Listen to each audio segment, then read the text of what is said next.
Attack आया sir, मैं इनके जाने के बाद फिर हॉस्पिटल गया। कंस्ट्रक्शन जो है ना वो बिना परमिशन के नहीं कर सकते आप। सर खट्टर साहब ने ये कहा है कि जिसका लेंटर डल गया वो नहीं गिरेगा। आपने मेरा लेंटर डला हुआ गिराया है सर। अगर आप मेरे सामने बोल ले तो आपको उठा के जेल में डाल दूंगा, आपके बीवी बच्चों को परेशान करूंगा, आपको टॉर्चर करूंगा। जो लोग अवैध कॉलोनियां काट रहे हैं और जो डीलर लोगों को फंसा रहे हैं उसके ऊपर हमारी पूरी सख्ती रहेगी। जहाँ भी आपका पीड़ा पंजा जाता पूरी फोर्स लेके और 20-25 जेसीबी लेके पहुंच जाते हो और तब बाद में आवाजें उठती हैं, कोई नोटिस नहीं था, रजिस्ट्री वाले गिरा दिए और सामान तक नहीं उठाने देते आप। नहीं सर, तो इनका नुकसान हो गया, क्या उसकी भरपाई होगी प्रशासन की तरफ से? उसके लिए मैं लिख कर भेजूंगा कि जिस बंदे ने इनको फंसाया है उससे इसकी भरपाई करवाई जाए।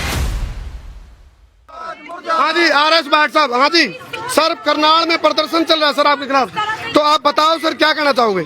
ये कह रहे हैं भाई रजिस्ट्री वाले तोड़ दिए गए हैं, सामान उठाने की टाइम नहीं हमारे को दिया जा रहा है, साथ में कोई नोटिस नहीं दिया जा रहा। जी मेरी सब लोगों से यही अपील है। जी एक मिनट रुको भाई, एक मिनट रुको, DTP साहब है, एक मिनट रुको। हाँ जी सर जी। देखिए ऐसे है, मेरी सब लोगों से यही अपील है कि आगे एक बार कंस्ट्रक्शन रोक दे। मैं किसी भी गरीब का मकान तोड़ना नहीं चाहते, लेकिन एक बार कंस्ट्रक्शन रोक दे। जो सरकार का जो कॉलोनियों का सर्वे करके हमने ऊपर भेजा है उसके ऊपर जब तक कोई फैसला नहीं आता तब तक लोग रुक जाए। और जो मकान है अगर बना भी रहे हैं तो वो रोक लें, अगर रुक जाएंगे मेरे को कोई दिक्कत नहीं है। DTP साहब आपके ऊपर आरोप लगा रहे हैं, आम जन भी ये कह रहे हैं रजिस्ट्री वाले क्यों तोड़ दिए गए, नोटिस हमारे पास नहीं आया, और जब ये रजिस्ट्री हुई तो फिर उनके ऊपर कार्रवाई करे अधिकारियों पे। जहाँ पर रजिस्ट्री हो चुकी है वहाँ पर भी हमने जो है ऊपर सर्वे करके भेज रखा है। अगर कंस्ट्रक्शन अलाउ करेंगे तो वो नक्शा पास करवा के करवानी पड़ेगी। सर एक व्यक्ति ने इंतकाल भी दिखाया, रजिस्ट्री भी बुलाई उनको, एक व्यक्ति ने सर इंतकाल भी, रजिस्ट्री भी, सारी चीज दिखाई। बिल्कुल मैं सहमत हूँ कि इनके पास रजिस्ट्री होगी, लेकिन कोई भी रजिस्ट्री है तो उसके बाद नक्शा पास करवाना पड़ेगा जब सरकार फैसला कर ले। जी तो मेरी आपसे यही अपील है। ये भाट साहब आपसे सवाल करेंगे, एक पीड़ित है, भाट साहब आपसे सवाल करेंगे, बताओ जी भाट साहब। सर मेरे से कोई नोटिस नहीं दिया गया, इन्होंने ना ही कोई मेरे को इंटीमेशन दिया, ना ही कोई मेरे को ये मेरी रजिस्ट्री है, ये इंतकाल है मेरे पास। आप इनको जवाब देंगे? हाँ जी सर। आपके पास रजिस्ट्री भी है, इंतकाल भी है। हाँ जी सर। कोई भी कंस्ट्रक्शन जो है ना वो बिना परमिशन के नहीं कर सकते आप। सर खट्टर साहब ने ये कहा है कि जिसका लेंटर डल गया वो नहीं गिरेगा। आपने मेरा लेंटर डला हुआ गिराया है सर।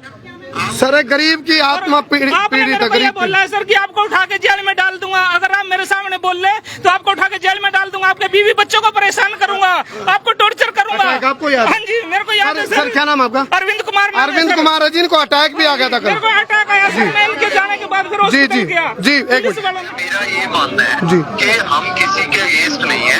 एक बार ये कंस्ट्रक्शन रोक दे, जो फैसला सरकार लेगी उसके। नहीं सर, तो इनका नुकसान हो गया, क्या उसकी भरपाई होगी प्रशासन की तरफ से? उसके लिए मैं लिख कर भेजूंगा कि जिस बंदे ने इनको फंसाया है उससे इसकी भरपाई करवाई जाए। जी आप कुछ कहना चाहोगे DTP साहब? सर हमारा जितना नुकसान होना उसकी भरपाई कर दो। हम कह रहे हैं भाई हमारा जो नुकसान हुआ क्योंकि हम अपने 15 लाख रुपए का नुकसान हो गया, और मेरे को जो सेटरिंग टूटी पड़ी है सर उसकी, वो सेटरिंग वाला मेरे को रोज फोन कर रहा है कि मेरे को 1-2 लाख रुपए की मेरी सेटरिंग का नुकसान हुआ, वो भी मैं कहाँ से भरूंगा? मैंने अपनी बीवी के गहने गिरवी रख रखे सर। ये कह रहे मैंने अपना सब कुछ गिरवी रख के जब रखा है सर मैंने। एक मिनट जी। किसी भी गरीब बंदा मकान बनाता है तो उसकी जमा पूंजी सारी लग जाती है, लेकिन तो सर यही अपील है कि एक बार कंस्ट्रक्शन ये सारे लोग दे, जो सरकार फैसला लेगी उसके बाद उसके ऊपर निर्णय लिया जाए। तो सर आपके साथ ही ऐसा क्यों होता? जहाँ भी आप जाते हो सर वहीं पे माहौल जो है गर्म हो जाता है, कोहराम मच जाता है, हड़कंप मच जाता है। जो लोग अवैध कॉलोनियां काट रहे हैं और जो डीलर लोगों को फंसा रहे हैं उसके ऊपर हमारी पूरी सख्ती रहेगी। जी सर, जहाँ भी आपका पीड़ा पंजा जाता पूरी फोर्स लेके और 20-25 जेसीबी लेके पहुंच जाते हो और तब बाद में आवाजें उठती हैं, कोई नोटिस नहीं था, रजिस्ट्री वाले गिरा दिए और सामान तक नहीं उठाने देते आप। मैं आपके माध्यम से यही कहना चाहूंगा कि फ्रेश कॉलोनियां हम कोशिश करेंगे बिल्कुल ना कटे, जिसमें गरीब बंदा कोई ना फंस पाए, और रजिस्ट्रियां भी फ्रेश कॉलोनी अगर कोई काटेगा उसकी रजिस्ट्री पर भी हम रोक लगाएंगे। तो सर उन अधिकारियों पे भी कार्रवाई होगी जिन्होंने रजिस्ट्री बना दी, तहसीलदार ने रजिस्ट्री कर दी? देखिए उनके ऊपर ऑलरेडी मेरा ख्याल सरकार जो फैसला लेगी वो लेगी जी। मेरा जो 2020 की रजिस्ट्री है सर मेरी। तो सर जिनका ये नुकसान हो गया इसकी भरपाई को लेकर के कुछ कहना चाहोगे सर? इसके लिए मैं एक बार एडमिनिस्ट्रेशन से बात करूंगा कि जो लोगों ने इनको फंसाया है उनके ऊपर इनका कैसे जुर्माना हम तो रिकवरी करवाने के होंगे आप लोगों की तरफ से? बिल्कुल मैं जनता के साथ हूँ। रिकवरी उन्हीं लोगों से होनी चाहिए जिनके साथ जिन्होंने इनको फंसाया। सर वहाँ तक तो ठीक था जब आपसे बिल्डर नाराज थे या फिर कॉलोनाइजर नाराज थे या फिर प्रॉपर्टी डीलर नाराज थे, आम पब्लिक को परेशानी हो रही है। तो पीछे अभी मैंने 3 दिन जो कार्रवाई की है जी। उसमें 6 प्रॉपर्टी डीलर के दफ्तर भी टूटे हैं जी। जी। आप एक बार देखिए जरा, वो जी। भी प्रॉपर्टी डीलर तो आपकी तरफ से कहना जो आपकी कार्रवाई की गई है उसमें कोई जो कॉलोनाइजर फंसाता है लोगों को, जो प्रॉपर्टी डीलर फंसाता है, उसके ऊपर सरकार की सख्ती रहेगी जी।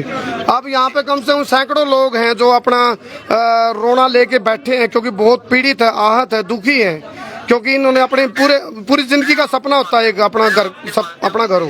आपके माध्यम से सब लोगों को यही कहना चाहूंगा जी। कि मैं आगे जो है ये एक बार कंस्ट्रक्शन रोक दें, जी। कंस्ट्रक्शन ना करें। मैं तो आपका पंजा रुकेगा सर आपका? देखिए कंस्ट्रक्शन रोकनी पड़ेगी अभी इनको। नहीं। कंस्ट्रक्शन ना करें, कंस्ट्रक्शन ना करें। पहले सर अल्टीमेटम तो दिया जाता है ना, अल्टीमेटम भी दिया गया। मैं वो अल्टीमेटम भी देने के लिए तैयार हूँ, लेकिन ये कंस्ट्रक्शन पे रोकनी पड़ेगी कंस्ट्रक्शन ना। तो नोटिस वगैरह तो सर पहले होना चाहिए ताकि ऑलरेडी एक कॉलोनी नहीं ये कह रहे कोई नोटिस नहीं आ सर। कोई नोटिस नहीं, कोई इंडिकेशन नहीं, कोई फोन नहीं सर। अगर कोई कॉलोनी में अगर कोई नहीं बनना वहाँ पे बोर्ड लगाना चाहिए सरकार को। सर ये तो कांत बीच और खोद बीच आ गए। यदि प्रॉपर्टी डीलर गलत है तो इन्होंने तो अपना रजिस्ट्री करा के पैसे दे के, ये तो फंस गए बेचारे। एक तरफ कुआ एक तरफ खाई, उपभोक्ताओं की सहमत आई। पहले मैंने जिससे पर्सन से ली उसके भी नाम रजिस्ट्री डाला है। गुमराह करके किया है, वो आप राइटिंग में दें, हम सुनेंगे बिल्कुल नहीं। चलो सर ठीक है, आपने अपनी बात रखी।